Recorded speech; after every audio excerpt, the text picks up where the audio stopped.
Halo teman-teman sekalian, kita bertemu lagi dalam perkuliahan Desain dan Analisis Berorientasi Objek. Pada video yang ke-11 ini kita akan membahas tentang prinsip keterhubungan atau nanti kita sebut sebagai coupling dan keterkaitan yang akan kita sebut sebagai kohesi ya dalam desain dan analisis berorientasi objek. Tujuan pembelajaran. Nah, tujuan pembelajaran dari pembahasan ini yang pertama, mahasiswa mampu menjelaskan konsep keterhubungan rendah atau loose coupling dan kohesi tinggi atau keterkaitan tinggi dalam konteks pemrograman berorientasi objek atau OOP atau PBO, serta memberikan contoh penerapannya dalam berbagai bahasa pemrograman. Kemudian yang kedua, mahasiswa dapat menganalisis desain suatu kelas atau modul perangkat lunak berdasarkan prinsip keterhubungan rendah dan kohesi tinggi, serta mengidentifikasi potensi masalah yang terkait dengan pelanggaran prinsip tersebut. Kemudian yang ketiga, mahasiswa mampu menerapkan prinsip keterhubungan rendah dan kohesi tinggi dalam merancang kelas dan modul baru. Nah, ini pentingnya ya teman-teman sudah mempelajari PBU sebelum mempelajari materi ini, sehingga menghasilkan kode yang lebih modular. Jadi kata kunci penting dari loose coupling dan high kohesi ini ya, itu adalah nanti didapatkan sebuah desain yang memiliki modular ya, kemudian mudah dipelihara dan mudah diuji.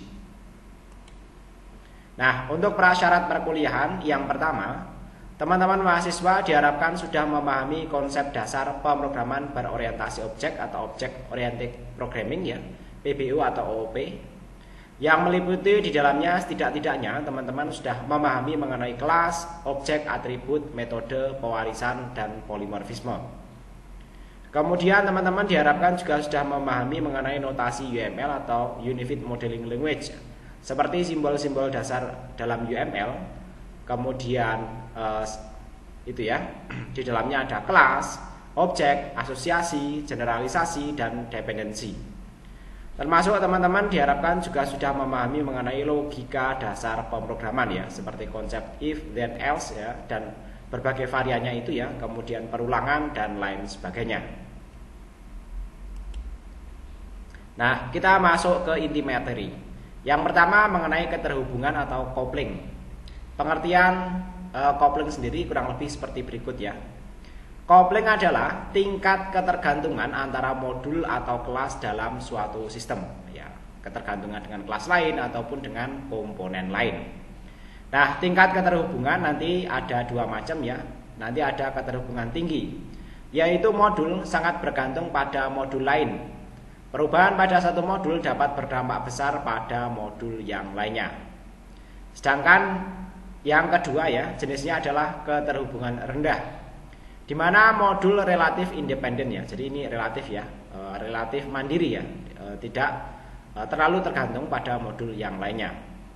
Perubahan pada suatu modul tidak terlalu berdampak ya pada modul lainnya tersebut. Nah, selanjutnya untuk keterhubungan rendah ya. Nah, ini kita bahas lebih detail lagi. Mengapa sih keterhubungan rendah itu penting ya dalam desain dan analisis berorientasi objek? Alasan yang pertama adalah untuk memudahkan pengubahan ya, karena seringkali ya ketika kita membuat program ya, baik itu secara mandiri ataupun secara tim ya, apa yang kita pikirkan saat ini dan kemudian apa yang terjadi saat program nanti berkembang menjadi lebih banyak, itu nanti memang seringkali terjadi perubahan. Itu dari sisi pengembangan ya. Sementara dari sisi bisnisnya yang menggunakan program atau sistem yang kita kembangkan ya, itu seringkali juga berpikir ya untuk mengembangkan ya dari apa yang sudah ada saat ini ya, kemudian berkembang lagi. Sehingga ketika ada proses pengembangan, baik alasan bisnis ataupun alasan perkembangan dari pikiran programmernya, itu nanti mudah dilakukan pengubahan ini. Nah, perubahan pada satu bagian harapannya dengan menerapkan prinsip keterhubungan rendah ini ya, perubahan pada satu bagian tidak berdampak besar pada bagian yang lainnya, sehingga nanti sistem secara keseluruhan ya cukup fleksibel untuk dilakukan sejumlah perubahan ya yang diperlukan atas pertimbangan teknis pemrograman ataupun pertimbangan teknis perkembangan bisnis ya.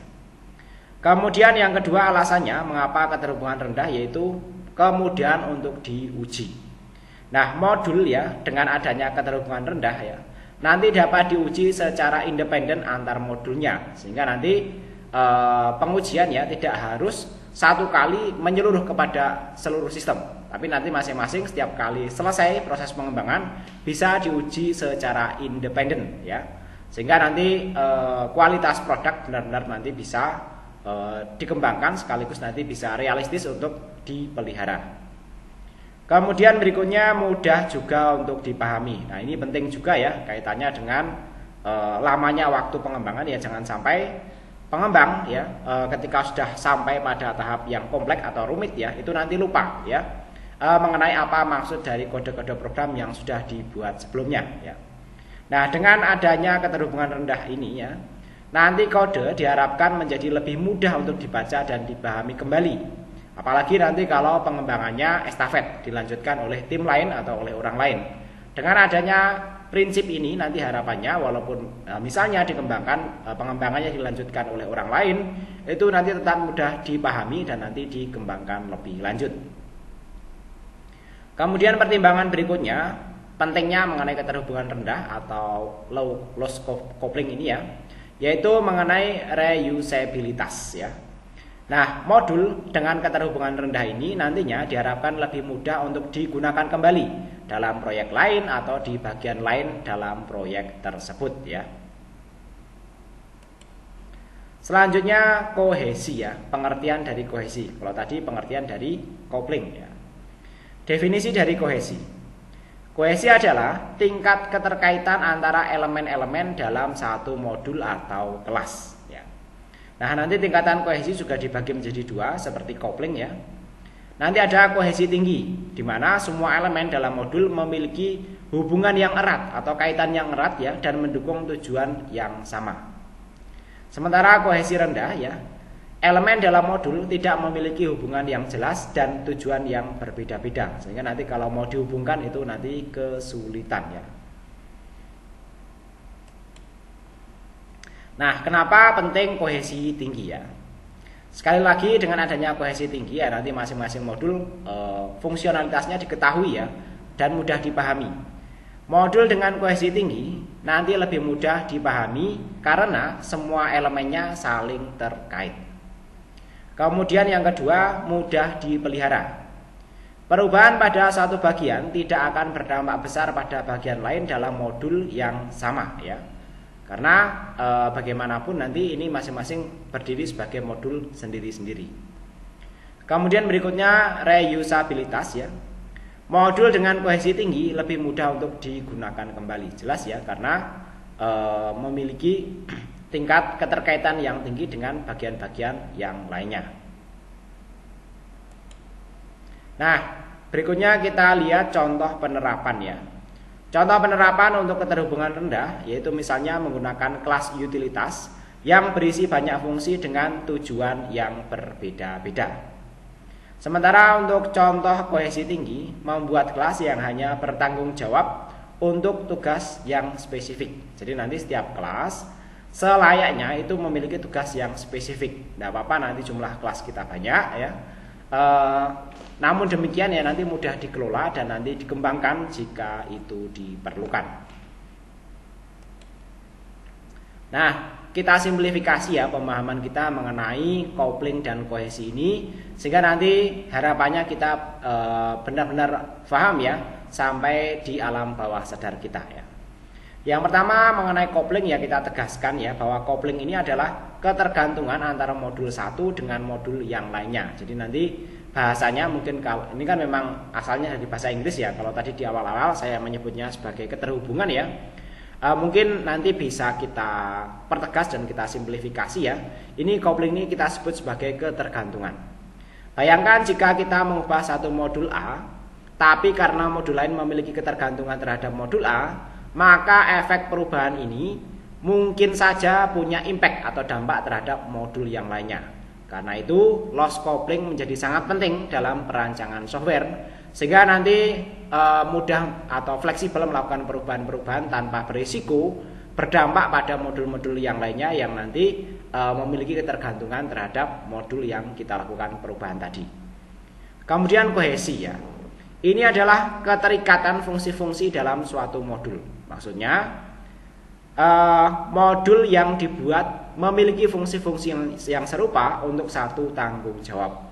Karena itu high cohesion sangat penting dalam perancangan software ya. Jadi nanti dengan adanya high cohesion ini ya, maka nanti ketika satu kelas ya digunakan pada kelas yang lainnya itu nanti tepat guna, bisa digunakan ya, tidak terkesan sia-sia atau nanti hanya bisa digunakan satu kali ya pada kelas yang lainnya saja. Sebaiknya ya satu modul ya pada suatu kelas itu nanti bisa digunakan ya beberapa kali ya pada kelas-kelas yang lainnya dan dia bisa bekerja dengan tepat. Nah, selanjutnya kita pelajari mengenai teknik pencapaian keterhubungan rendah ya atau low loss coupling ya. Yang pertama, deklarasi interface. Mendefinisikan kontrak antara modul yang tidak saling bergantung ya. Jadi nanti dengan deklarasi interface yang sudah kita pelajari pada PBU ya, sebaiknya kita deklarasi kontrak antara modul yang tidak saling bergantung ya.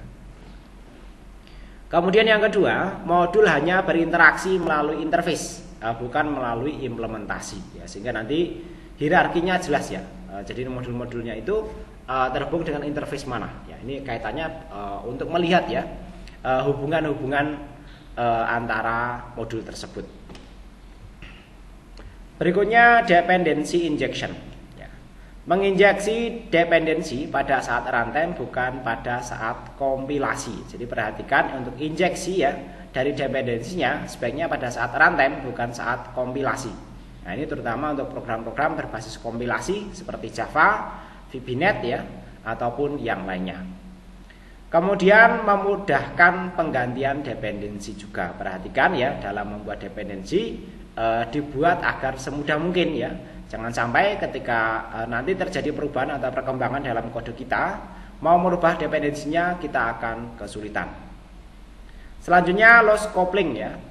Nah, nantinya silahkan gunakan mekanisme seperti event driven ya.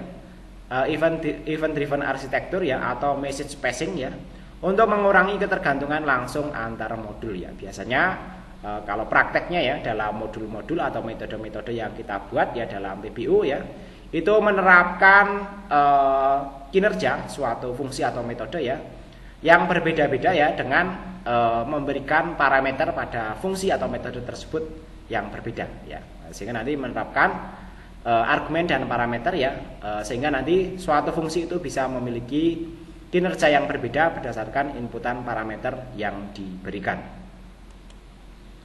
Selanjutnya teknik mencapai kohesi tinggi ya. Yang pertama adalah single responsibility principle ya. Setiap kelas hanya bertanggung jawab pada satu hal ya. Sebaiknya nanti seperti itu.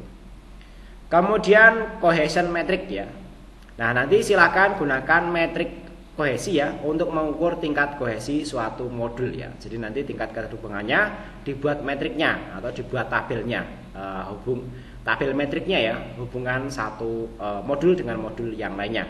Sehingga nanti kelihatan ya modul ini nanti terhubung dengan modul yang mana ya, sehingga nanti perencanaan kita menjadi lebih jelas ya, lebih terencana ya, dan nanti harapannya juga menjadi benar-benar lebih efektif dan efisien. Selanjutnya adalah refactoring, yaitu melakukan percobaan membongkar dan menyusun ulang kode untuk meningkatkan kohesi ya. Jadi nanti penting ya dalam desain ya kita coba bongkar pasang ya sehingga nanti kita menemukan formulasi ya hubungan antara modul yang memiliki kohesi yang tinggi ya. Nah, selanjutnya kita lihat contoh kasus ya, misalnya dalam aplikasi e-commerce ya. Untuk keterhubungan rendah ya atau loss coupling ya.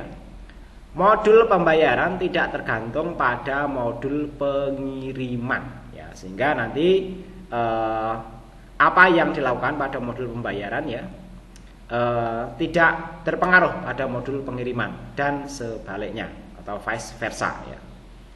Kemudian kohesi tinggi, tapi bagaimanapun ya antara modul perlu ada hubungan yang tinggi, ketergantungan rendah dan hubungan atau keterkaitan yang tinggi. Kelas produk hanya memiliki atribut dan metode yang terkait dengan produk saja ya. Jadi nanti yang memang terkait ya harus memiliki kemampuan untuk kaitan yang tinggi ya. Nah, jadi nanti dalam produk kan ada atribut dan ada metode yang terkait dengan produk ya. Nanti mau tambah produk, kemudian tambah spesifikasi produk ya, atau atribut harga produk dan lain sebagainya ya. Nah, di sini ada latihan 1. Ini ada contoh kode, teman-teman nanti bisa mempraktekkannya dalam bahasa pemrograman PHP ya. Nah, di sini misalnya kita punya kelas produk ya, kemudian ada atribut ID, nama dan harga ya. Nah, di dalam kelas tersebut ada konstruktor ya dengan parameter ID, nama dan harga ya. Dan parameter ini nanti bisa diisi ya saat instansiasi ya dengan pengisian ya. ID-nya sesuai dengan pengisian ID, nama sesuai dengan pengisian nama, dan harga sesuai dengan pengisian harga saat instansiasi ya. Nah, kemudian nanti ada getter dan setter untuk atributnya ya. Ini untuk kelas produk. Selanjutnya nanti ada kelas keranjang belanja ya. Nah, di sini ada kelas keranjang belanja ya. Di dalamnya ada sebuah property array ya bernama produk ya. Ini deklarasi array kosong ya. Nah, selanjutnya di bawahnya ya ada sebuah modul atau sebuah metode atau fungsi ya, yaitu tambah produk ya dengan parameternya ini adalah produk ya. Nah, di dalamnya ya bisa untuk pengisian ya array produk ini ya sesuai dengan isian di sini. Jadi nanti saat diinstansiasi ya akan menambahkan array dari isian produk saat instansiasi ya. Kemudian berikutnya ya produk function hitung total harga ya. Ini float ya dengan itu ya bawaannya kalau tidak diisi ya argumennya, maka nanti totalnya ini adalah 0 ya. Oh sorry, nah ini isi dalam kode programnya ya. Totalnya dimulai dari 0 ya, kemudian dilakukan perulangan ya. Jika produknya dilakukan perulangan ya terhadap detail dari produknya ya, array dari produknya ya. Kemudian totalnya akan dihitung secara incremental ya, total plus produk get harga ya. Kemudian fungsi ini atau modul ini nanti akan mengembalikan jumlah total dari produknya ya. Nah, selanjutnya ada kelas pembayaran ya. Nah, di sini ya sesuai dengan prinsip dari high kohesi dan loss coupling ya. Di sini dibuat sebuah interface pembayaran ya. Di dalamnya ya dia menetapkan sebuah kontrak ya, adanya sebuah modul bayar ya dengan parameter bertipe float ya. Di sini adalah jumlah ya. Namanya adalah jumlah ya. Dan nanti ini bisa berupa, kalau enggak nanti akan berisi boolean ya. Selanjutnya ya, di sini kita punya sebuah metode pembayaran tunai implement dari pembayaran yang kita deklarasikan sebelumnya tadi ya. Kemudian kelas pembayaran tunai yang merupakan ini ya, implementasi ya dari interface pembayaran ya. Ini membuat fungsi bayar ya dengan parameter jumlah ya. Kemudian di dalamnya ya, ini karena contoh program sederhana ya, mencetak tulisan pembayaran tunai Rp sebesar jumlah yang diinputkan di sini ya. Nah, nanti berhasil ya, dan nanti akan mengembalikan nilai true kalau eksekusi program di sini berhasil ya. Nah, selanjutnya instansiasinya ya, kita implementasikan kelas-kelas tadi ya. Kita akan membuat objek produk 1 dan produk 2. Sama, semuanya kita instansiasi dari kelas produk ya, tapi nanti parameternya beda. Satunya produk 1, kemudian parameter kedua buku PHP dan harganya berapa? 100.000 ya. Kemudian yang kedua produk 2 bernama laptop dan harganya sekitar 800.000. Kemudian keranjang ya, kita membuat new keranjang baru ya. Kemudian keranjangnya kita tambahkan produk dengan produk 1. Sama nanti untuk yang produk 2 kita tambahkan dengan produk 2. Tapi kali ini dalam objek keranjang ya. Kemudian pembayaran ya, pembayaran kita instansiasi dari kelas pembayaran tunai ya. Kemudian totalnya ya didapatkan dari keranjang ya, kita hitung total. Nanti ya totalnya kira-kira ada 2 ya, karena ini sudah kita tambahkan produk 1 dan produk 2. Sehingga nanti waktu bayar ya, nanti dia akan menghitung sesuai dengan jumlah dari produk yang dimasukkan ke dalam keranjang ya. Nah, di sini ada analisis sederhana ya. Kohesi tinggi ya, bahwa tadi setiap kelas memiliki tanggung jawab yang jelas. Kelas produk hanya mengurusi data produk, keranjang belanja mengelola produk yang dibeli, dan pembayaran mengurusi transaksi pembayaran. Kemudian keterhubungan rendah, kelas keranjang belanja tadi tidak tahu ya detail implementasi pembayarannya, tapi ia hanya berinteraksi dengan interface pembayaran ya. Nah, nanti ada latihan yang kedua ya. Misalnya ini untuk contoh kasus blok sederhana ya. Misalnya kita di sini yang pertama membuat kelas pos ya. Nah, di dalamnya ada sejumlah atribut yaitu ID, judul, isi ya, dan ada date time atau tanggal publikasi. Di dalamnya kemudian nanti ada getter dan setter yang diperlukan ya. Nah, kemudian kita perlu membuat kelas user ya, yang di dalamnya ada properti ID, username, dan email ya. Selanjutnya nanti ada getter dan setternya ya. Lanjut nanti ada kelas komentar ya. Untuk komentar nanti ada properti ID, isi, user, dan postnya ya. Nanti dilanjutkan dengan kelas getter dan setternya ya. Nah, nanti silahkan coba diimplementasi ya buat kelas blok ya untuk mengelola post dan komentarnya. Setiap kelas nanti memiliki tanggung jawab yang jelas. Hubungan antara kelas didefinisikan dengan jelas. Misalnya komentar memiliki hubungan dengan user dan post dan seterusnya. Nanti silahkan coba digambarkan hubungannya ya. Oke, yang ini nanti teman-teman silahkan coba dikerjakan seperti contoh yang marketplace contoh tadi ya. Selanjutnya kita masuk ke kesimpulan ya. Yang pertama bahwa keterhubungan atau ketergantungan dan kohesi adalah 2 prinsip penting dalam desain OOP ya. Kemudian ketergantungan rendah atau ketergantungan rendah membuat sistem lebih mudah diubah dan dipelihara. Sementara kohesi tinggi atau keterkaitan tinggi ya membuat kode lebih mudah dipahami dan diuji. Dengan menerapkan prinsip-prinsip ini, kita dapat membangun sistem perangkat lunak yang berkualitas tinggi dan berkelanjutan. Ya, jadi nanti ketika memang dibutuhkan pengembangan atau perubahan, kita tidak kelepotan dan belepotan sendiri. Ya. Nah, ada sejumlah latihan nanti teman-teman silahkan coba dikerjakan dan didiskusikan. Yang pertama, buatlah aplikasi sederhana lainnya. Misalnya aplikasi perpustakaan, aplikasi pengelolaan tugas, atau aplikasi keuangan yang menggunakan prinsip loose coupling high cohesion. Kemudian yang kedua, identifikasi kelas-kelas yang dibutuhkan. Kemudian yang ketiga, pastikan setiap kelas memiliki tanggung jawab tunggal. Yang keempat, gunakan interface untuk mengurangi ketergantungan antar kelas.